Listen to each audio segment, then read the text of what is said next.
Sa parole est dans la Bible qui nous a été héritée, c'est notre héritage. Et toutes les prophéties que nous venons de voir se sont accomplies. C'est ça notre héritage. D'autres disent que on arrête de laisser la Bible, c'est pas pour nous. La Bible, c'est notre héritage. Continue. De tout ton cœur et de toute ton âme. Donc c'est la sincérité. Il exige de nous de la sincérité, de notre engagement. Il faut que nous soyons sincères dans notre engagement. Si nous nous engageons pour la Bible, soyons sincères avec la Bible. Ne disons pas que oh, cette prophétie, ça ne nous concerne pas, c'est faux, sans pour autant justifier.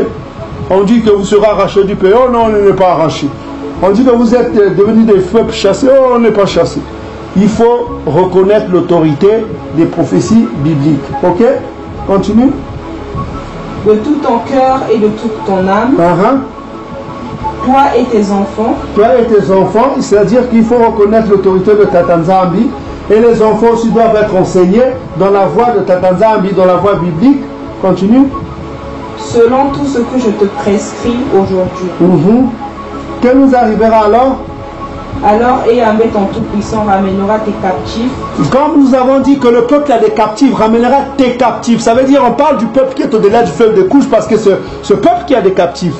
On vient de lire dans Sophonie chapitre 3 verset 9, il ramènera les captifs de ceux qui sont au-delà du fleuve de couche. Alors Tata Nzambi ramènera tes captifs. Il parle au peuple chassé, peuple dispersé, vous êtes un peuple chassé. Il ramènera tes captifs. Ça veut dire que ce peuple a des captifs. Des captifs, ça veut dire des gens qui sont allés en esclavage. Ok? Alors, si tu écoutes la voix de Tata Nzambi, si tu obéis à ta parole, donc le devoir de ceux qui sont au-delà du fleuve de couche, les Bantous, c'est d'obéir à la voix de Tata Nzambi, de revenir à la voix de Tata Nzambi, d'être obéissant. Non un peuple rebelle comme ils sont aujourd'hui. Ils sont devenus un peuple rebelle. Ils n'écoutent plus la Bible. Ils écoutent l'église catholique plus que la Bible. Ils écoutent le christianisme plus que la Bible. Ils ont abandonné le roi de Tata Nzambi. Il y a des Bantous qui mangent le moulou. Il y a des Bantous qui mangent le ngola. Il y a des Bantous qui sont perdus. Il y a des Bantous qui s'habillent en mini-jupe pour violer l'esprit des hommes. Il y a les Bantous qui ne portent même pas la barbe alors que c'est la loi. Il y a des Bantous qui sont perdus, qui vivent dans le péché, qui vivent dans l'idolâtrie, l'adultère. Toutes ces choses-là, il ne faut pas les faire.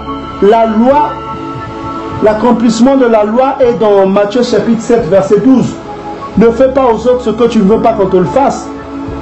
C'est ça toute la loi.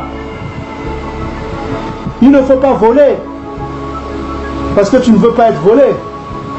Il ne faut pas prendre la femme de ton prochain parce que tu ne veux pas qu'on prenne ta femme. Il ne faut pas prendre l'homme de ton prochain parce que tu ne veux pas qu'on prenne ton mari. Donc, toute la loi est accomplie dans Matthieu chapitre 7 verset 12. Ne fais pas aux autres ce que tu ne veux pas qu'on te fasse. Si tu ne veux pas qu'on te tape, ne tape pas les autres. C'est ça la loi. Ok?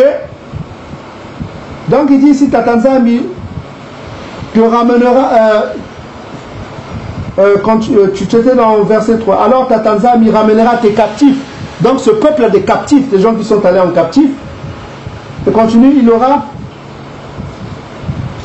compassion de toi.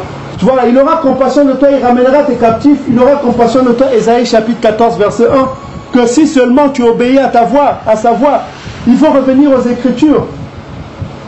C'est ça que les Bantous doivent faire. C'est pourquoi on multiplie les vidéos, on perd le sommeil, on dort très tard pour vous. On fait des études, on étudie nuit et jour, on travaille dur pour vous, pour que vous vous réveillez. Pas pour que vous ne venez nous insulter dans les commentaires, tout ça comme ça. On fait beaucoup pour vous. Continue. Il te rassemblera encore du milieu de tous les peuples. Voilà. Vous avez entendu dans Sophonie chapitre 3 verset 20, il a dit quoi? Je vous ramènerai. C'est-à-dire je vous ramènerai parce que vous êtes chassés. Là où vous étiez avant d'être chassés. Je vous rassemblerai. Il a dit qu'il vous rassemblera. N'est-ce pas ce qu'il a dit dans Sophonie chapitre 3 verset 20? C'est la même chose qu'il est en train de dire ici dans Deutéronome chapitre 30 verset 3. Ça, c'est le testament de Massa. Pour vous, les Bantous. C'est ce que Massa a donné au peuple Bantou. Il vous rassemblera. Il utilise deux verbes ici. C'est les mêmes verbes que Sophonie a utilisé dans Sophonie chapitre 3, verset 20. Ramener, rassembler. Il vous rassemblera au milieu de tous les peuples, c'est-à-dire les Bangos. Les Bantous sont au milieu des Bangos. Ils sont au milieu des Tutsis, des Pygmées. C'est des Bangos. C'est des nations, c'est des peuples. Ils sont au milieu des Boshman, des Africains qui sont là-bas. Ok? Au milieu des peuples, chez lesquels et Yahvé ton Tout-Puissant t'aura dispersé. Que dit Sophonie 3.10? Mais dispersé, non? T'aura dispersé, c'est le même mot qui revient, mes frères et sœurs. Sophonie chapitre 3, verset 10. Ils sont un peuple dispersé, chassé. Deutéronome chapitre 30, verset 1 les appelle un peuple chassé. Et Deutéronome chapitre 30, verset 3 les appelle un peuple dispersé. C'est les mêmes termes que Sophonie utilise. Là, nous sommes dans Sophonie chapitre 3, verset 8 jusqu'à 20. Hein. On est là-dedans. C'est la prophétie. Réjouissez-vous, peuple Bantou. Réjouissez-vous. N'ayez pas peur. Attachez-vous à la Bible. Écoutez tout ce qu'on vous donne comme conseil. On parle au nom de Tatanzam, Yamazulu, pour vous. On ne vous dit pas quelque chose de mal. On vous dit que la vérité biblique. Ok? Continue, ma soeur. Quand tu seras exilé à l'autre extrémité du ciel. Voilà. Donc on dit quand tu seras exilé. On les appelle maintenant des exilés. Extrémité de la terre. Mais il y a une question.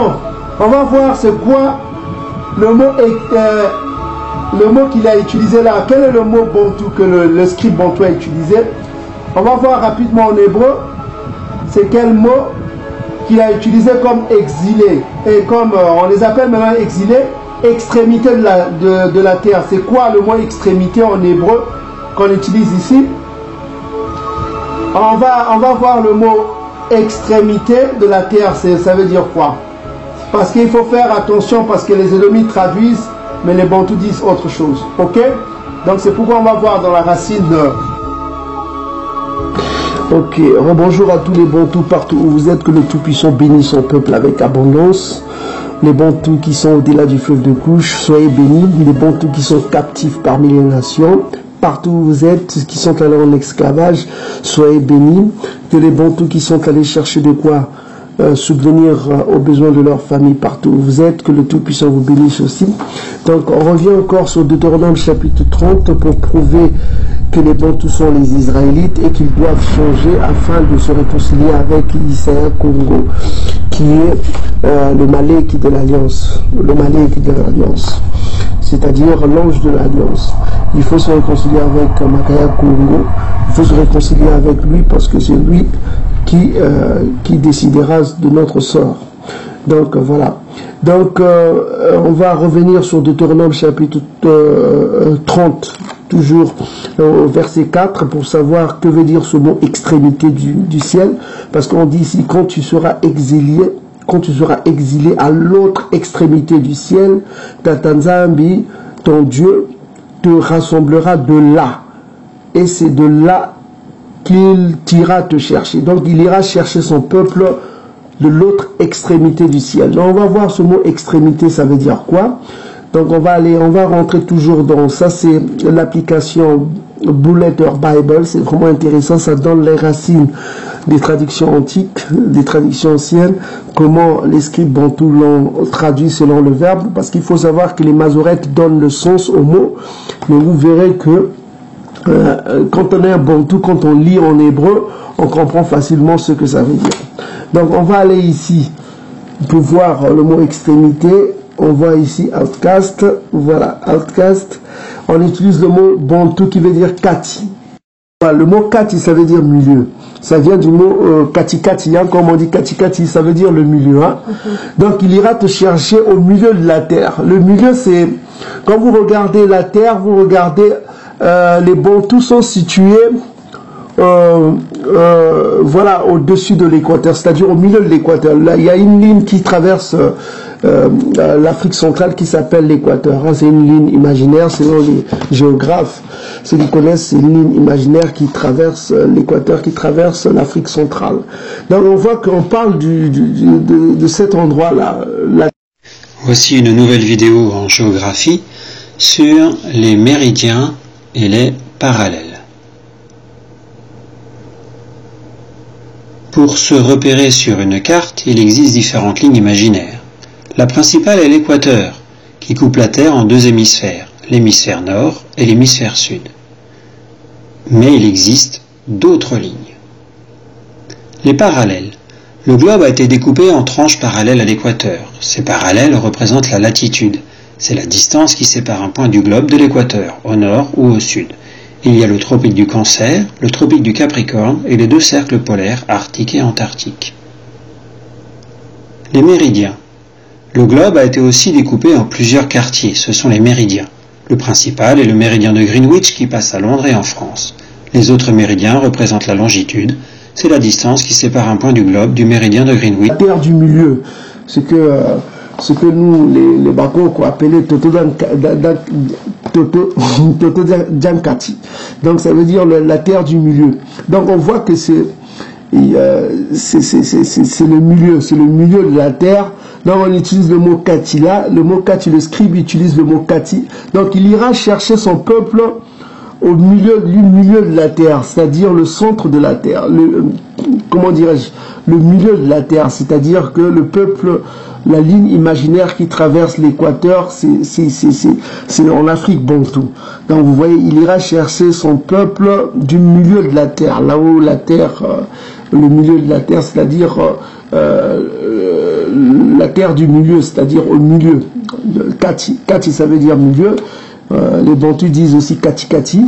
Donc on voit que ce mot Kati, comme vous pouvez vous-même voir, c'est Kati. Kati, ça veut dire au milieu. Ça veut dire le milieu.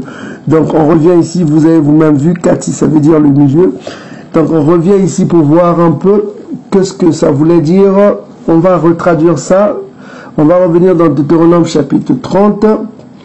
On va remplacer extrémité par Kati. Donc quand tu seras exilé, c'est-à-dire que c'est devenu un peuple exilé. Exilé, c'est quand on s'exile, c'est-à-dire ce n'est pas par la force, c'est-à-dire tu vas de ton propre gré, tu quittes un lieu pour un autre.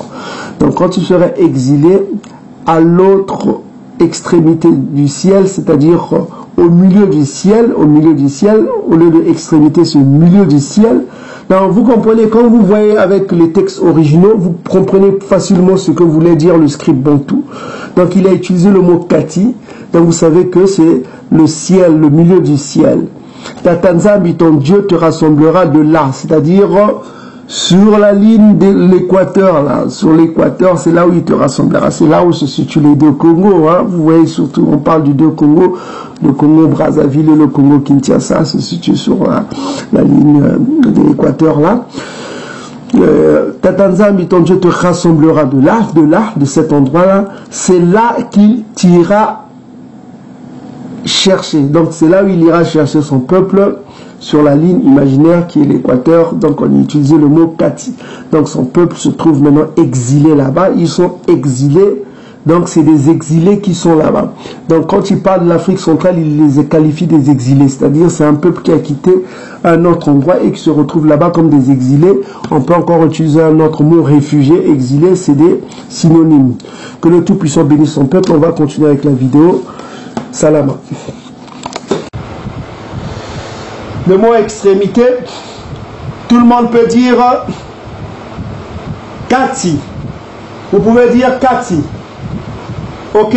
Quelqu'un peut me dire Kati en Kikongo, ça veut dire quoi Kati? Qui peut me dire Kati en Kikongo? Ma soeur, tu peux dire Kati, ça veut dire quoi en Kikongo? En anglais, Kati. Tu peux me dire Kati, ça veut dire quoi en français? Coupé. Coupé, Kati. Ok? Coupé. Et Kati Kati veut dire quoi? C'est le milieu, non? Kati Kati. Donc il y a Kati. Ici le mot extrémité, ça veut dire Kati. Kati des cieux. c'est-à-dire des cieux.